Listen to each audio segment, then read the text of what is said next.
Welcome to the Lead Pedal Podcast with your host, Bruce Outridge, where he talks all things trucking. Now let's get rolling. Hey, what's going on, everybody? How are we doing today? Welcome to another edition of the podcast. Today we're going to be talking Red Seal. I got some opinions and thoughts on it I thought I would share. I know not everybody wants to hear my opinions and thoughts, but hey, why not? But we're going to be talking Red Seal because we've been talking about it all week in our series with John DeGroot, and I want to give you my opinions in this episode. So check it out, why I think Red Seal is going to be important and how I think we're going to get there. Before we do that, though, let me tell you a little bit about Bison Transport. Did you know that they have their sign-on program going on right now? So they are looking for truck drivers. If you're a truck driver that has cross-border experience, they're offering $750 sign-on bonus if you sign on before March 31st. If you're an owner-operator, a single owner-operator, $1,500 before March 31st. And if you're a team, check out their sign-on bonus of $3,000 that they're offering. Now, it's very cool to have a sign-on bonus to attract people over, but what really matters is when you get there, is it what they say? As a driver, you know, Bison Transport has a ton of support. They've been one of the safest fleets around for a long time, and they actually understand that culture and home time are all important stuff. But if you're an owner-operator, it's even more important because they have steady miles. You're going to get paid on time, every time, which is important for both drivers and owner-operators. But on the owner-operator side, they have some programs that can really help you save some money at the same time, like several parts and maintenance. They've got some programs for that. Fuel discounts, they've got some programs for that. So that's the kind of money that can really determine your bottom line and understand how successful you're going to be. So whether you're a driver or whether you're an owner-operator, I want you to go over to bisondriving.com and find out exactly what they've got as far as opportunities for you, because I know you're going to love it. All right, let's get on to our program for today, where we're going to talk Red Seal.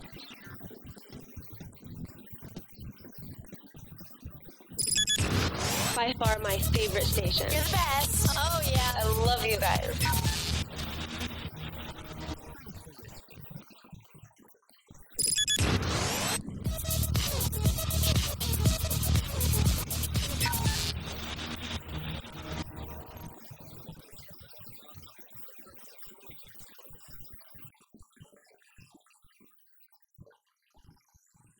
All right, let's talk Red Seal. Let's talk Red Seal. Why is it important? It's on everybody's mind right now. Everybody is talking about Red Seal in the industry, and the crash statistics show that we need to be talking more about it, not only talking about it, but acting on it for sure. I don't know if you've noticed, but the professionalism in our industry has gone down. I'm one of those veteran drivers that started in the 80s, and I've seen it, and we didn't even have half of the information, technology, or training that we have now. So if that's the case, why are we going the wrong way instead of the right way? This should be becoming a better industry. Instead, it's becoming a worse. And I think Mike McCarron is someone I've seen talk many times, and one of the things he says is he's embarrassed to tell people it's in trucking. Now, I don't believe that we should be doing that. I think you should be proud to be a truck driver. Without you, nobody would have anything. So I think marketing is where we come in. We're trying to do that. But overall, I think we need to do a better part of the industry. And when you look at Red Seal, it's something that's been going on in the skilled trades for a long time. If you're an electrician or anything like that, then you probably understand the Red Seal certification. Whether we need Red Seal, what does it need to be called Red Seal? I think we should actually come up with something that is specific to transportation. But I think everybody's talking Red Seal because it's something we all understand. So I don't really care what we call it, but I think it needs to be something that is a goal for people, that's attainable, that people who are actually in the industry right now can say, okay, I'm gonna adopt that, and whether they take a knowledge test or a challenge or whatever you call it to get that certification. If you've been driving for 20 years, you're probably going, why do I need that? Well, hopefully in the future, the way I see it is, I think if carriers get on board and they are only hiring Red Seal certified drivers, or Yellow Seal, or wherever you are on the spectrum, if they're only hiring those, then everybody's going to have to kind of adapt to get a quality job. There will always be carriers that are willing to take anybody out of the... And, I've worked for really good carriers over the years. I've also worked for some that I don't even think they looked at my license, So Do we always do things right? No, but I think it's up to the drivers to say, hey, here's the standard that I want to appeal. And then I think if you want to work for those top carriers, if, I hear drivers all the time whining about money, we're not making enough money. We need to prove why we deserve more money. Now, some drivers are making very good money, and there's many of you out there that are doing that, and I've worked for companies where I've made very good money. So there's money in the industry, but what most people, the ones who are happy, the ones who are working for a decent company are not the ones we hear from. We don't hear, oh man, my company, they paid for my hotel today. Awesome. My company, they paid us on time. I didn't have to worry about my check. I actually worked for a private carrier at one point where I was the low one on the totem pole. They only had 13 drivers. They had to go down to 10. I was one of the 3 that lost their job. But I can tell you, before I got laid off, they had a meeting with all of the drivers and everybody in the company, and they explained, here's what's happening. Here's why it's happening. And that same person also, all the drivers volunteered at the time we were paid by the mile. They volunteered to take a 2 cent per mile cut to try to keep everybody on. That was still, to this day, one of the best jobs I ever had. And I've worked for good companies since then, but that was one of the good ones. Not only were we small enough that we felt like a team, we went out on a regular basis. It was more of a friendship, but I got laid off. I was visibly upset. It was kind of the first real good job that I had in the trucking industry. I was highway. I was driving the kind of equipment I wanted to drive. They only ran about 22 states, which is good. They didn't do any of the bad ones. It was really, really a good fit. And I really enjoyed it. And I worked there about 2 years before they had to lay us off because of a change in the company itself, not necessarily the fleet. And so I got laid off. But you know what? That company also helped me recommend to another company that was another good company that I worked for after that. So we never heard us complaining to that. We were all happy to do, because the people in place, the person who was our terminal manager and our dispatcher, they'd all driven, they all understood what we were doing. Everybody was seasoned. At that time I probably had, I was probably at 10 years experience, but I started in the moving industry. So probably about 6 of that was in moving. So I only had a few years where I was on the freight side. So I was still kind of learning my game, if you will. But I had about 10 years experience, and I was probably one of the low ones. Like I was probably one of the new guys, if you will. So there is good companies out there. There's good money out there. I tell you that because that kind of, the way that company treated me is the reason I'm still here in the trucking industry. So I think we need to get to that. And I think if people see that that's the type of companies, and there's many more companies, not just that one, there's many more companies that, are like that are taking care of you, both big and small. We all have this kind of thing. I've always kind of worked for the family size carriers, never really been enthused about the big ones until I wanted to move up. And then the big ones became more attractive. Now there's positive and negative on both sides. I won't, disagree with that at all. But just because they're a what we call a mega carrier, depending on where you are, doesn't mean they're a bad carrier. There's some that are actually very good. And because I deal now with the media, I'm dealing more with the management side of it than the drivers when it comes to the companies. I understand the culture, and the culture is important. And if you understand the culture of the company, then you understand where they're going. All the drivers aren't going to be happy. And I can tell you, when I was a supervisor, all the drivers weren't happy either. It's a different animal when you are on the management side than when you are just the driver. Doesn't mean it's any more or less important. It just means it's a different aspect of the industry, and you get a different take on that side. I'll leave that alone because that's probably a whole different episode series by itself. So why do we want to go to Red Seal? Well, I think it's time, which should have happened years ago. I'm here 40 years in this industry, and I've never seen it. I think they talked about it maybe 10 years ago. I think we missed our mark. We should have actually had this started in the pandemic when everybody was thinking truck drivers were the best thing since sliced bread. We allowed it to dip down again, and now we are the worst thing since sliced bread. So it's time to get it back up again as well. I think from a standpoint of the certification, a lot of drivers are going, well, you know what, and myself included, when I look in my file of what I've done for 40 years, if I hadn't been in media, you guys wouldn't even know who I was. If I didn't take pictures of my truck, you wouldn't even know which my trucking, years were. And it's kind of sad because I've got a file folder that's as thin as can be.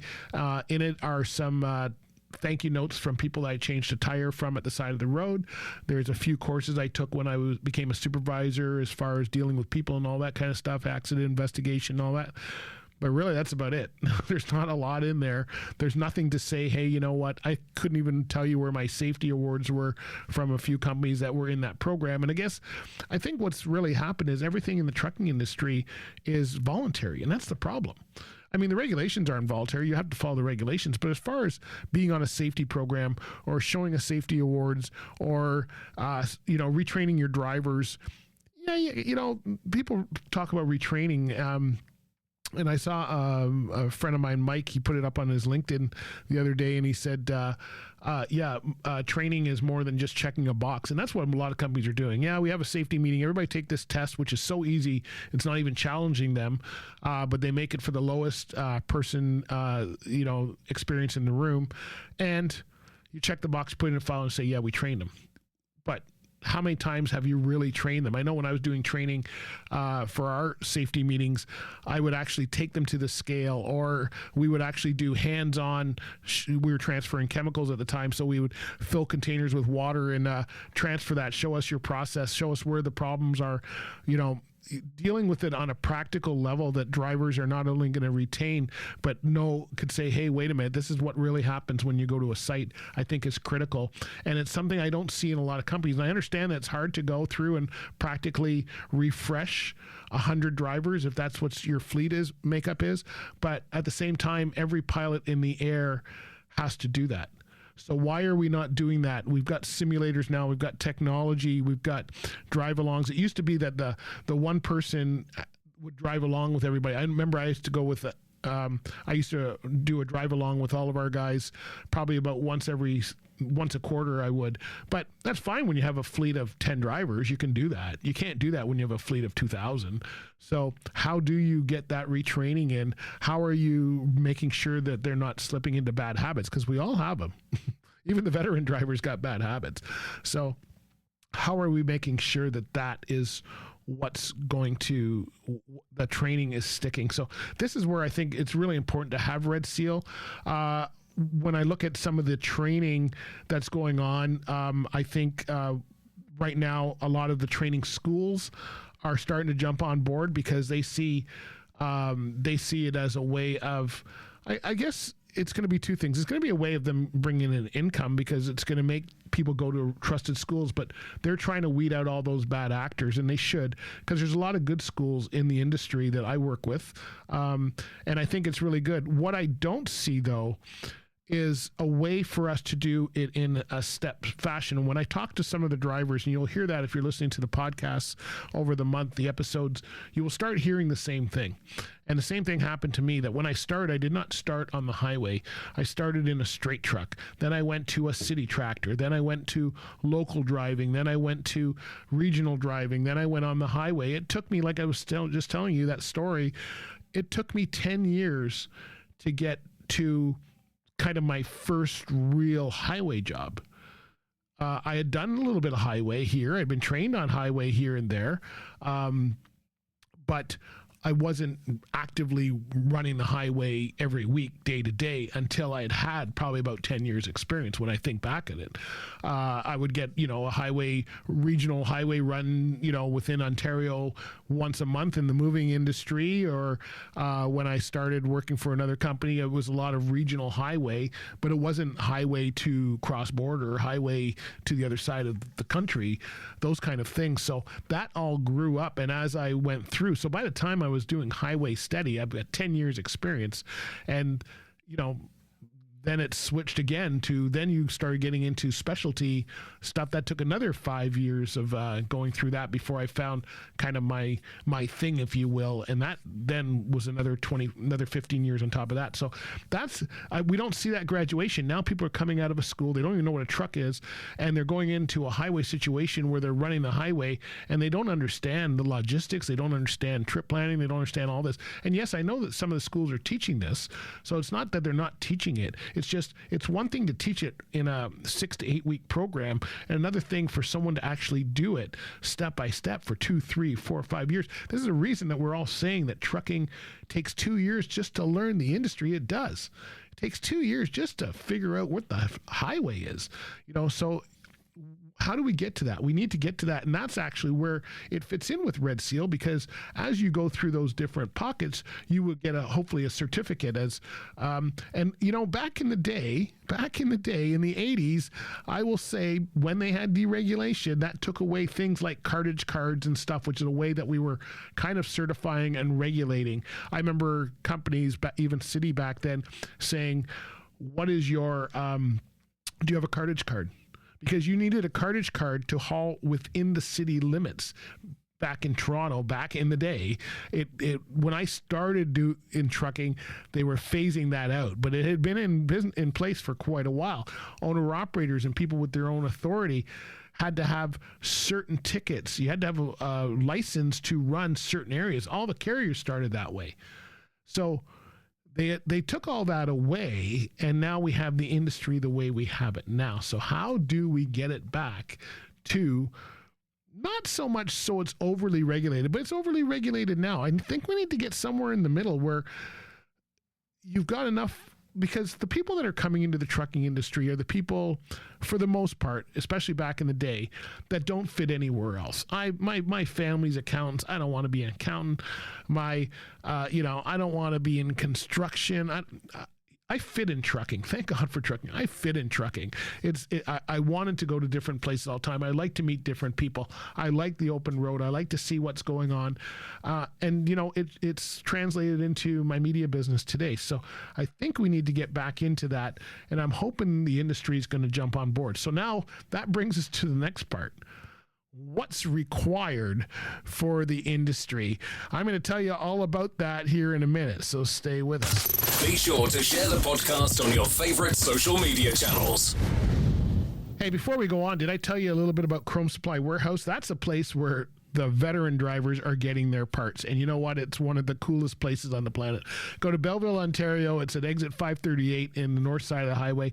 8,000 square feet of the best truck parts, whether it's interior parts, exterior, you need a cool chrome bumper. Show season is coming up, my friends, and you want to make sure your ride looks the best. That's part of that professionalism we're talking about with Red Seal. So go check them out. If you can't get to Belleville, Ontario, you can go to chromesupplywarehouse.com to learn all about it. All right, let's get into what needs to be done. This is going to be the hard part. And this is where from what I've been hearing in conversations and at events that I've been at, what's really going to happen is everybody's on board as, yes, we need Red Seal. How we get there is going to be a totally different animal. And there's a lot of people going, we've seen this before, we've heard this before, and I think this is where it's going to break down. So I'm not sure how that's going to be handled. But I can tell you it's got to be handled. It's got to be something's got to happen, guys. We're just going to kill each other, and it's going to happen. When veteran drivers are afraid to drive down the highway, that's a sign that things are going wrong. When veteran drivers are leaving the industry because they've had enough, not because they're at their age of 65, not because they've created this wonderful retirement program, but because they have had enough. Like they would rather just, do nothing than to take their life in their hands. And this is getting crazy all across the country. We're hearing this. So what's going to happen? First of all, the talks are happening. And Alberta, I was just at a conference the other day, or an event the other day with PTAC. That's the Professional Truck Training Alliance of Canada. And they had an announcement through the government of Calgary government of Alberta, that they are going to go ahead with Red Seal starting, I believe, June 2027, which is great. I like where I've seen so far that the conversations are going on across the country, and all the veteran drivers I've been talking to are certainly that way and are all on board for that. So now how do we get there? First of all, we're going to need the drivers to, we need to keep kind of educating the people, and we need to start the process. And that's, unfortunately, I have about as much faith in government on a general basis of helping get this thing to fruition. It's going to take industry to get it rolling and saying, here's what we want. And even if the government say we don't want to be a part of it, then it's going to be industry saying, okay, we're only hiring Red Seal, or show us. And then the drivers are going to have to get on board.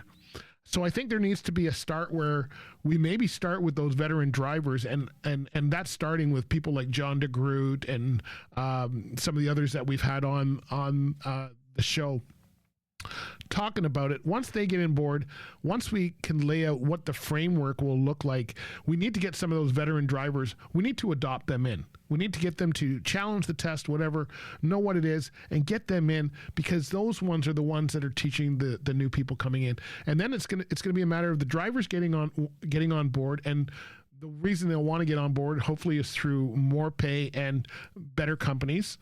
And that, so for the drivers, people, and I've been saying this for 10 years doing this podcast, you need to be able to see the progression.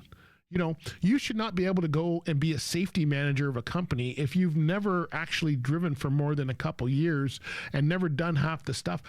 You know how many safety people we have who have no idea? They've never been in the truck. I think Red Seal is a way to, here's where your future can go. And if you get to Red Seal, then you can go into those positions that, you know, now those positions, I'm not saying get rid of those workers, but a lot of those positions right now are compliance, where they're checking paperwork, checking that kind of stuff. We need people on safety that actually is going to say, here's what you need to do, here's how you need to do it, and here's why you need to do it. And that's what we need to get into. So I think once we can get the drivers on board, getting started with our experienced drivers, getting them on board to where they're going, yeah, this, we can see why this is important. We've got the training schools involved and starting them off saying, here's, and maybe the training is going to change. So it's not a 6-week course anymore. It's a series of courses that people take. I would think for the training industry, this would be way better, because someone comes in, they take their license for maybe a straight truck, let's say, and then they go out and they get a job there, and then they come back in a year and they take their tractor trailer license and they go and, you know, and graduate. So they're actually retraining. And for the first, you know, once you hit maybe past 10 years or something like that, then you can do all your training by simulator. But up until 10 years, you have to go back and actually be retrained. People do this all the time. They do it in insurance. They do it in finance. They have to take conferences or whatever. However, it doesn't have to be, okay, take a week long and go into training. It could be, if you're a certain driver, you have to attend a conference a certain time of year or something like that, where you can go and get that training. Somehow, that needs to all be worked out. I don't have the answers here. I'm the first one to tell you that. I think by doing that, it's going to take away, it's going to give us that STEP program. It's going to give us a certification plan program, and then hopefully get rid of some of this driver Inc. misclassification crap that we've got going on.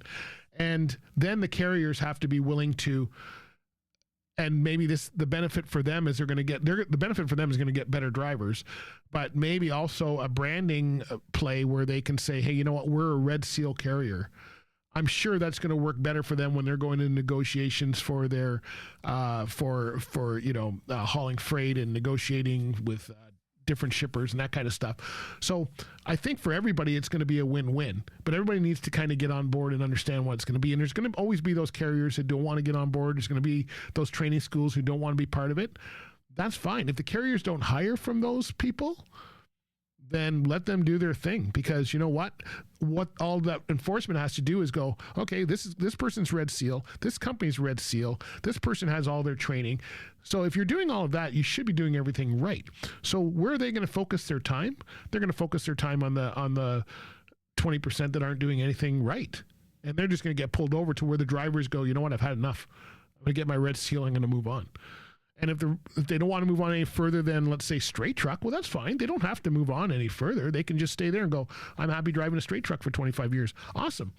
You still need to take a retraining on a regular basis to show you know how to drive, but you don't have to go and get a tractor trailer. I think this is going to kind of, I kind of like it, but then it's my idea. So what do I know? Anyway, that's my thoughts on Red Seal. And I don't have the exact quote, but Spock used to say this. If you were a Star Trek fan, he'd say, the needs of the many outweigh the needs of the one, something along that line. So, you know what? It's time. The needs of the many are now. Before we take this industry, and I mean, when autonomous trucks start looking good, that's not a good sign. So when we start looking at what do we need to do in this industry to straighten it out, I think Red Seal is right on board. I'm all for it. We will do our part however we can to be part of that. But I think for the future, I know for myself, and I've talked to quite a few veteran drivers. I talked to a lot of people in the industry, and it's sad. It's sad when industry has given me back so much, and you just see it going down. It's like watching your house burn and not being able to do anything with it. So let's straighten it out. Let's get it going, and let's make sure that we are being the best. And then we're going to have an industry where people are trying to get in, and then we can say, whoa, you're not good enough. Wouldn't that be awesome? I hope it is, my friends. Anyway, thanks for listening. Hey, if you want to hear more about Red Seal, I can tell you in the next few episodes, we're going to be talking with people at PTAC, all kinds of stuff. So lots coming up. Thanks for listening. Thanks for being part of the podcast. Subscribe on whatever platform you're listening to us on, and we will hopefully see you in Red Seal certification mode in the near future. Take care, my friends. Bye for now. This has been another episode of the Lead Pedal Podcast. For more information or to subscribe to the podcast, visit theleadpedalpodcast.com and be sure to follow the podcast on Facebook and Twitter.